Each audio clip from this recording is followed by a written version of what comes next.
Hey guys, in today's episode, a new expanded deck game mode has been teased by the dev team. Mortar is confirmed to not receive a nerf in the March balance change, and someone has now single-handedly won 3 different global tournaments. All that and more in today's episode of Clash World.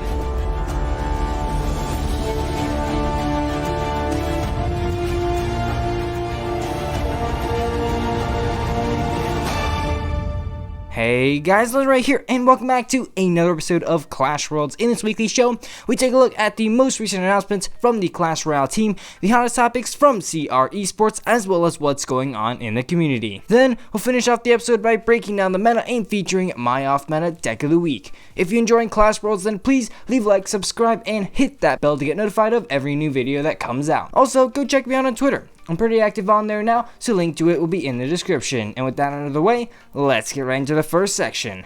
New in the Arena.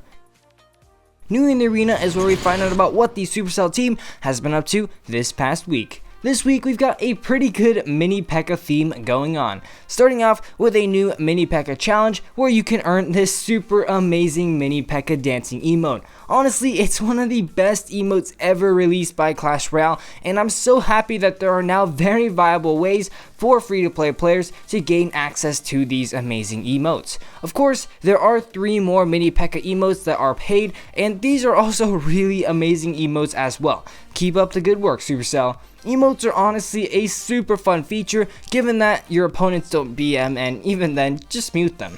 And of course, we have the weekly post from the Clash Royale dev team on what they've been up to this week. And trust me, this week it is super interesting, with a mix of what they've been working on, as well as just overall questions that they want answered from the community. Let's take a look. This week we've been thinking or talking about and working on some of the following: the length of a season, / how they should be themed, / how much story Clash Royale can hold.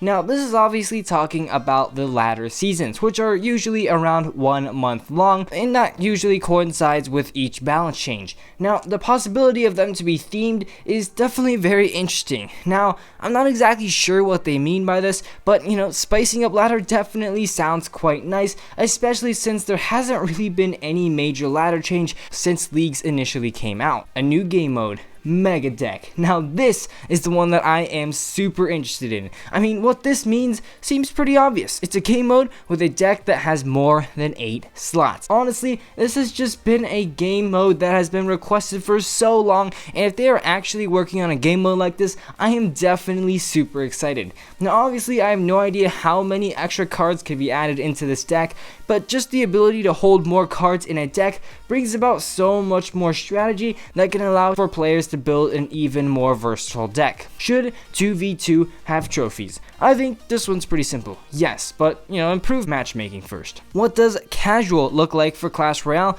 and should it always be 2v2?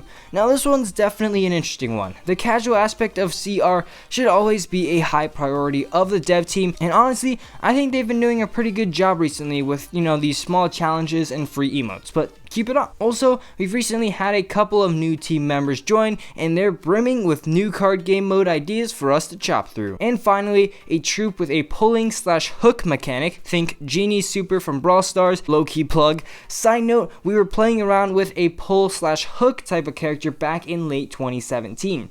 This troop also had a trap that you may have seen. However, in the end, this troop became the hunter, and we dropped the hook plus trap mechanic from him. But now we're talking again about the hook. This definitely sounds very interesting as well. Seems to me like a bit of a mix between a tornado and a hunter. Really excited to see what this mechanic could look like. Next up, we also have some interesting stats about the upcoming balance update in March on March 4th. First things first, another Barbarian Barrel nerf has been confirmed by the Rumham. It all started with Rich Gaming's tweet, which asked, just a quick question, what do you think about the Goblin Barrel? A card that has actually seen appearance lately in the top 200, but it still has a fairly low win rate in grand challenges. And to that, the Rumham replied, I think traditional log bait based on the Goblin Barrel was hardest hit by Barb Barrel. After a Barb Barrel nerf, let's see what happens to it. I think it's still decently strong in a vacuum, just not in the present meta. So there we go, Barbell nerf confirmed, which is pretty justified in my opinion. In my recent video where I rated and compared each of the 4 spells, I ranked Barbarian Barrel at a distinctive number 1 with a much higher use and win rate than any other small spell. Next up on this topic, we will be addressing Three Musketeers and Mortar, based on a community post made by the Rumham on the Clash Royale Reddit. Let's take a look. 2 big hot topics are the Three Musketeers and Mortar. Let's tackle the Three Musketeers first. Last month, we increased the cost of Three Musketeers from 9 to 10. The intended effect was to bring Three Musketeers down from its perch of about 59% win rate month after month, and the result is that Three Musketeers currently sits at a 40% win rate with an extremely low use rate. So let me just set the expectations that Three Musketeers will not be changed in the March balance update. As a team, we are not happy with the state of Three Musketeers and will continue to iterate that until we find a good solution. So it looks like they are leaving Three Musketeers for now, just maybe seeing if they rebound in the following month of March. Honestly, would have liked a slight buff, but I just don't quite know what to do with these cards to make them perfectly balanced.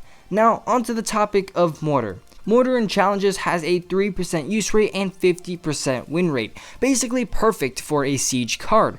When I sort to the very top of ladder, I see a huge jump in use rate to 11% to 18% depending on the trophy range and time of month.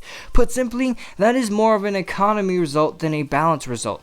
With Mortar Bait being the most free-to-play friendly deck, it has become the choice of high-skill players looking to build a max deck to compete on the ladder. So I guess no Mortar nerf either. I might be a bit biased playing Mortar myself, but hey, I'm not complaining.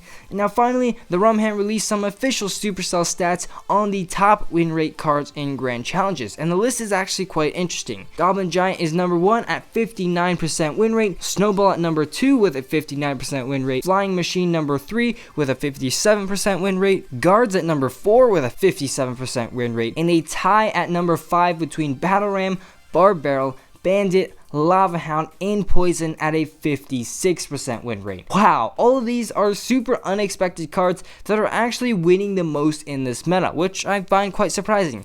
Really interested to see what other cards will be balanced in this next balance update. Now that's gonna do it for New in the Arena. It's time to check out the eSports update. The eSports Update is a segment where we take a look at the new and rising pro players as well as recent eSports competitions. This week, as you know, there was another global tournament, a mini collection tournament. And the winner, Air Surfer with 37 wins, which, due to the recent change in global tournament matchmaking, is actually super impressive. But what's even more impressive is that this will be the 3rd global tournament that Air Surfer has won, and there hasn't even been that many global tournaments. If this doesn't just go to show how skilled Air Surfer is, I don't know what does. GG, well played. Now that we're caught up with the most recent esports news, let's check out the rising rumors.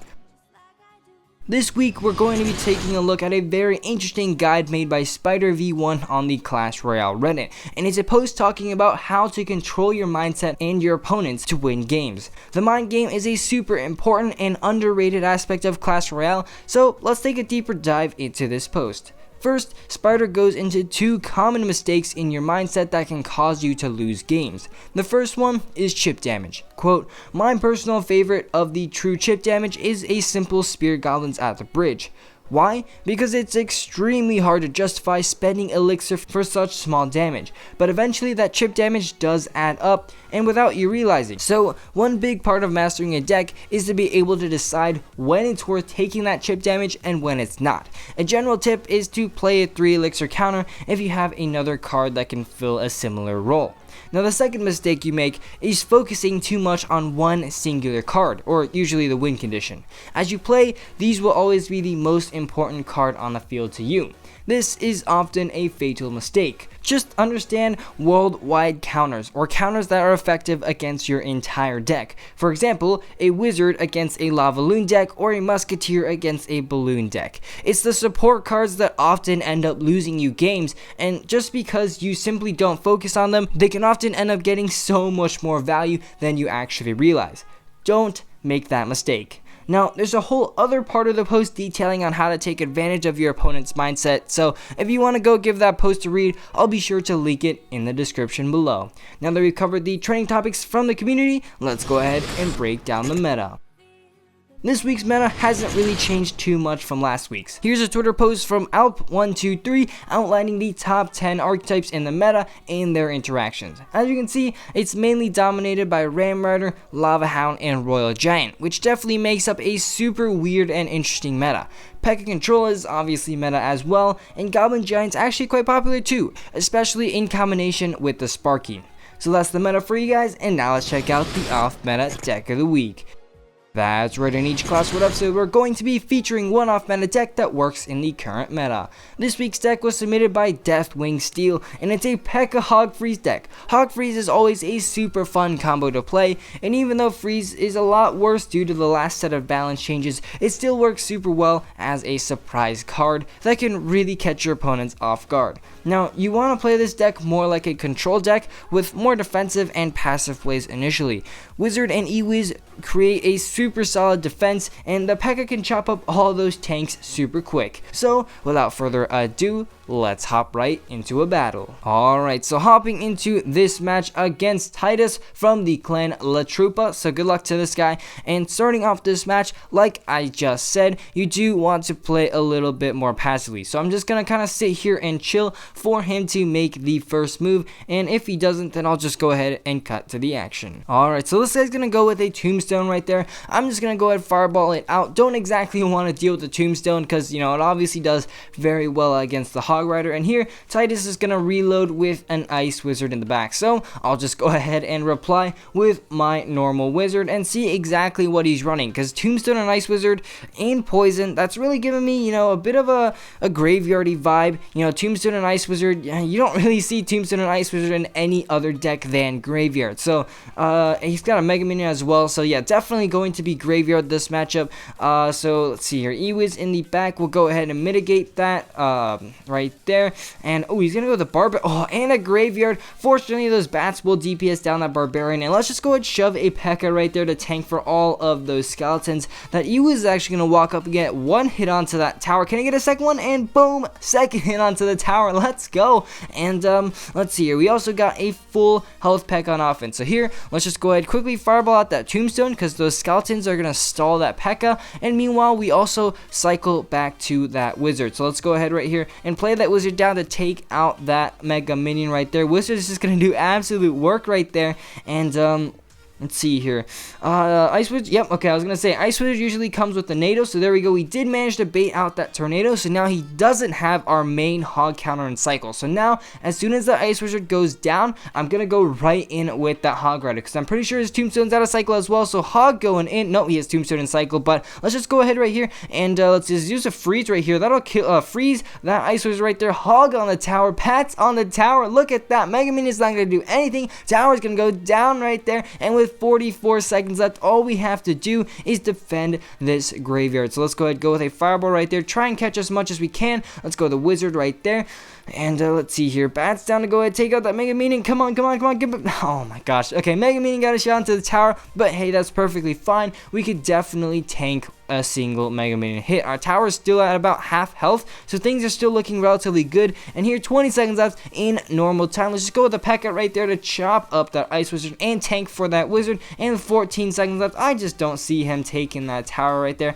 10 seconds left in this match. Let's just go quickly get a Wizard right there, splash out the skeletons, and look at that, we got a P.E.K.K.A. on that tower heading for that 3-crown victory. And if this battle just had a little more time, we would have definitely been 3-crowning this guy. So GG right there, just showing you how dominating this deck can be. So there we go, guys. That was the off meta deck of the week. I definitely recommend you guys give this deck a try. Freeze and Hog is definitely a super fun and unexpected combination in this current meta. If you want to submit your own deck to be featured, feel free to leave it in the comment section below. But unfortunately, guys, that's all I've got time for in today's video. If you enjoyed, please leave a like down below, as well as a subscription to my channel. And as always, this is Legendaray, and I'm signing off. See you guys next time.